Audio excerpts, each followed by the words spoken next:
Hey, it's Brian. And hey, it's Murdoch. We host a show called Rock and Roll Bedtime Stories, and it exists to discuss and maybe set straight the rumor, innuendo, and hidden details that surround some of your favorite bands and songs. But really what we are a couple of best friends who love rock and roll. So instead of just the two of us trying to pick what we're going to talk about, our listeners do. Recently on the show, we've talked about everybody from Jefferson Airplane and Whitesnake to Shania Twain and the Plain White T's. Download episodes from wherever you get your podcasts, and there's new shows every Wednesday. It's Rock and Roll Bedtime Stories. Keep telling stories.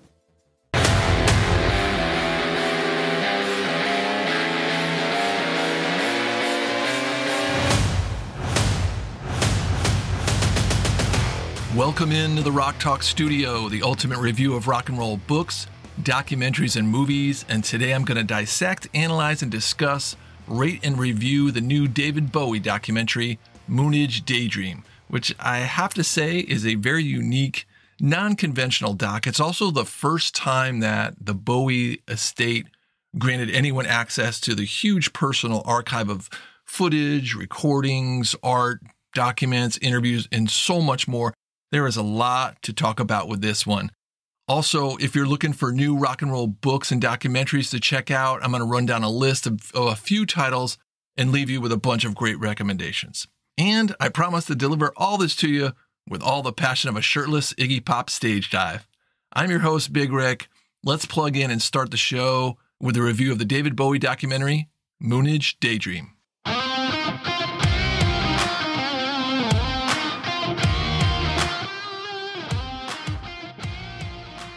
Moonage Daydream takes David Bowie's genius and blasts it scattershot across the screen. It's a kaleidoscope of fast-cut images, swirling colors, archived interviews, wild animations, and Bowie pontificating. It's a space shot into the Bowie universe. It's also a editing masterpiece by the director Brett Morgan. A lot of the material in this is being seen for the first time ever. Morgan is the first person granted access to Bowie's estate. It took him over 7 years to put this thing together. And this is the first authorized work that the estate agreed to. So I think a lot of people were looking forward to this documentary. Did it deliver? Well, this is something that could serve as a tribute. I could see that. It's almost impossible to classify what this is. It's more of an experience. It's a Bowie experience. It's a voyage through all the different metamorphoses. And it's also a sensory overload in a lot of ways. Loved the live stuff. The first live shot that's shown, it's an Iggy Stardust period piece, and it makes Bowie look and feel like otherworldly. Like, what is this? The live moments are fantastic. They're interspersed with a montage of quick cut mixed media. He throws in a lot of animation and select interviews. This is one you watch with the captions on. I highly suggest that. There is so much coming at you, it can be a little challenging to keep up. The documentary loops through different time periods, but you never get completely committed to a chronological telling of his life. It's definitely not one of those type of documentaries in any way. The director Morgan, he lets the interviews and images push the story along. There's no narrator. The only voice you hear is Bowie's and of those people interviewing him. And the interviews can be a little sign of the timesy. It was interesting how bizarre he was to some of the interviews and how they were fascinated with his shoes or his hair color. But wrapped in these interviews is Bowie talking about himself very deeply. And some of his answers, I don't know how calculated they were. I would like to see, if he had this stuff prepared out, but they were genius. And there goes that word again. He never seems to let the questions affect him too much, or he doesn't let on that they do.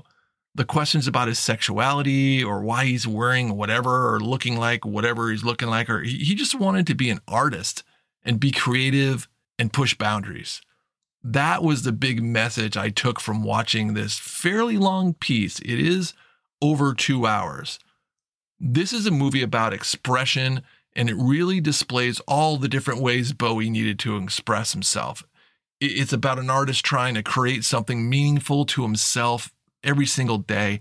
It was interesting to hear Bowie talk about how he pushed himself to change and how he used different environments to stimulate his art. One of director Morgan's strong points to me was his ability to organically connect all these different periods of Bowie's life. This is a riveting collection of all the Bowies, albeit a long one, kind of a dizzy roller coaster ride through the Bowie-verse that leaves you a little stunned, a little bored, but completely immersed into the life of one of rock's greatest creative forces. And that's my review of the David Bowie documentary Moonage Daydream. Moonage Daydream was released in September 2022. It has a running time of 2 hours and 14 minutes, and it's directed by Brett Morgan.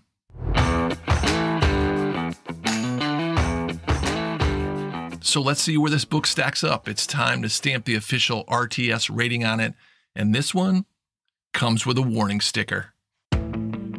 All right, let's rate this documentary on a scale of 1 to 4. This is how I set it up. A 1 is a front row center. It doesn't get any better than this. This is a one-of-a-kind work, something that really stands out among others, a rare find. That's a front row center. 2 is a floor seat, highly recommended. It's a must-see or read. This is a don't miss title. That's a 2. A 3 is a loge seat. It's okay. It still could be recommended. It's not bad. It just doesn't blow me away. And 4, you're in the nosebleeds, baby. David Bowie's Moonage Daydream, I'm giving a 3. It's a loge seat. I slightly recommend it, and here's the rub with this one. I think the recommendation really comes down to where you fall in regards to if you're a fan or if you're just a casual fan and you might have some mild interest in this. So you've heard the review, you know where it rates out. Let's take it a step further, and I think breaking it down a little bit more will give you a better idea about why it came in as a loge seat recommend and the benefits for a fan or a casual fan. Gonna jump into that next.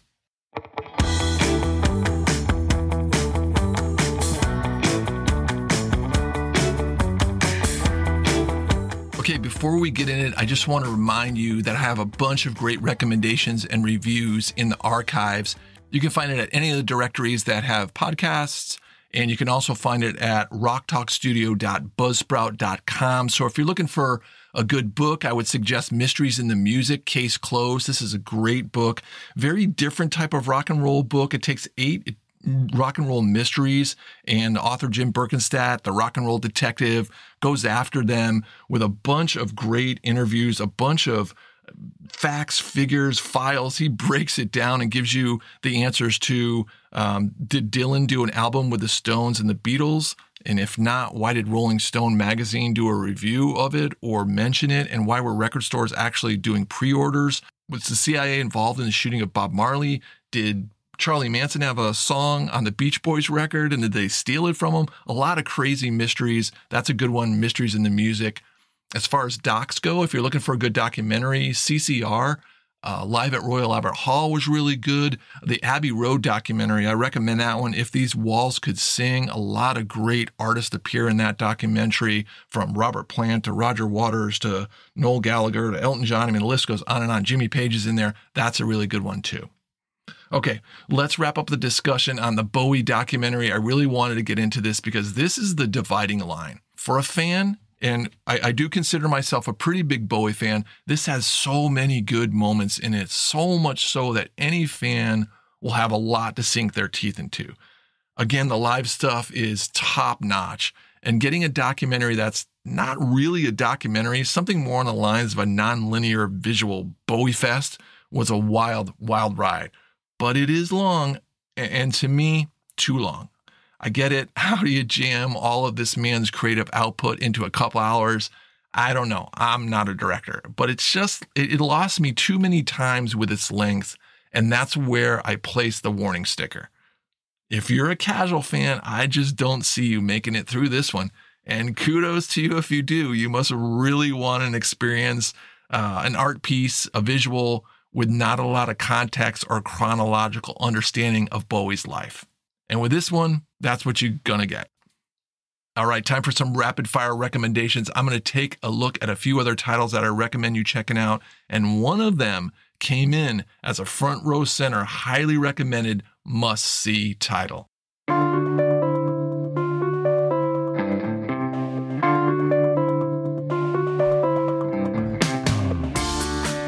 I want to start with pointing you to Jim Sullivan's new book, Backstage and Beyond Volume 1, 45 Years of Classic Rock, Chats and Rants. Sullivan is a rock critic who's been a mainstay of the Boston area music scene for 4 decades now. He's got a very unique interviewing style that's intelligent, definitely not the same old questions that you would expect. He knows the artists well. He almost has like a personal relationship with a lot of them, and he's not afraid to ask those tough questions. This is not a ask a question, get an answer kind of book. Each chapter is set up as an essay compiled from interviews Sullivan has done with the artist over the years. And there's reviews in there of shows he's seen, reviews of albums. There's a lot of different back and forth. Some of the essays include different times of their career that he's talking to these artists over with, because Sullivan has developed this relationship with them. And that's the really cool part. He looks at where the artists are in their career, their creative likes and dislikes, and some good prying questions about their legacy. He's got a very personal approach. And what really takes this book over the top for me was who he spoke to. I mean, it's a huge A-list of stars: Pete Townsend, Ray Davies, David Bowie, Iggy Pop, Brian Eno, Peter Wolf of the J. Giles Band, Roy Orbison, Warren Zevon, Tina Turner, Alice Cooper, and even some wild times with Jerry Lee Lewis. I highly recommend this one. I've enjoyed it an awful lot. Jim Sullivan's new book, Backstage and Beyond, Volume 1. Let's look at some new books that were just released, that just came out. I wanted to tell you about a new book that came out from Sylvester Stewart, and you know him better as Sly Stone. He finally wrote his memoir. It's called Thank You for Letting Me Be Myself Again. It's releasing October 17th, new Sly memoir. Looking forward to that one.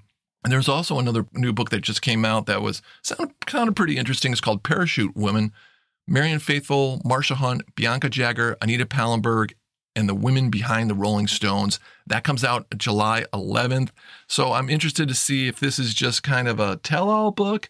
Is it more rumors? Are they going to tell stories? Interesting angle. I always like to see things from a different side. The Women Behind the Rolling Stones. All right, let's shift gears and look at some documentaries that have been released or that are just coming out. And then I'll get into that front row center recommended title. Have You Got It Yet? The story of Syd Barrett and Pink Floyd documents the early years of Floyd and Barrett, in a story that's been told many times and documented many times. I actually just saw a rock doc the other day, Hypnosis studio documentary called Squaring the Circle, that has the story of Syd Barrett in there with David Gilmour and Roger Waters telling it. I've also seen this before in other documentaries, so it's going to be interesting to see if there's any new stuff in there. I heard the music's really good. Haven't seen it yet, but it looks interesting. Have You Got It Yet?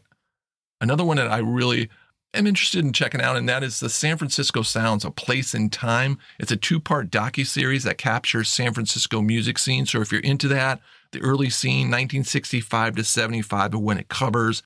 What I found really interesting about this was it was created by the same team that produced 2020's Laurel Canyon series, and I really enjoyed that. So I'm going to give this one a look. San Francisco Sounds, A Place in Time. Okay, here comes a front row center recommendation, the do not miss, one-of-a-kind treasure, and I watched it on Prime Video for 99 cents. The documentary, Little Richard, I Am Everything.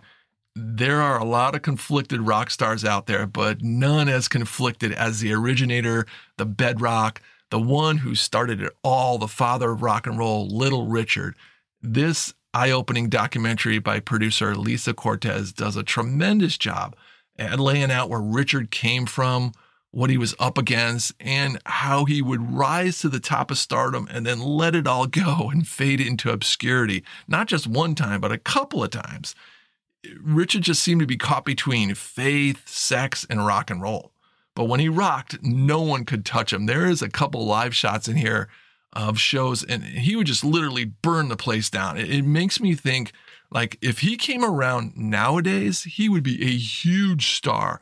So many layers to this story: cultural, religion, sexuality, faith, and it's all done with such class and intelligent, great storytelling. It includes testimonials from legendary musicians and cultural figures, scholars.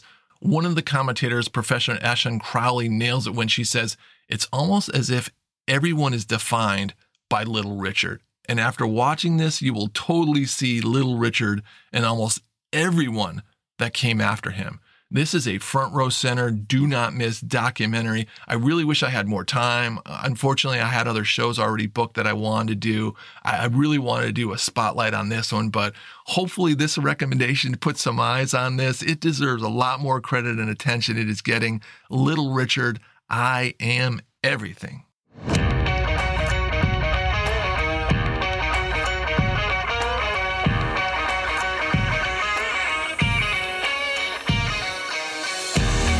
Thanks for tuning in. Love talking rock and roll and appreciate anyone who takes a few minutes out of their day to enjoy the ride with me. There's a lot of great stuff out there. If you want more recommendations and previews, my social platforms are the best way to keep up with it. You can find me posted on Facebook, Instagram, TikTok, and YouTube. All right, tear it down, pack it up, and head on down the road. We'll see you next time in the Rock Talk studio.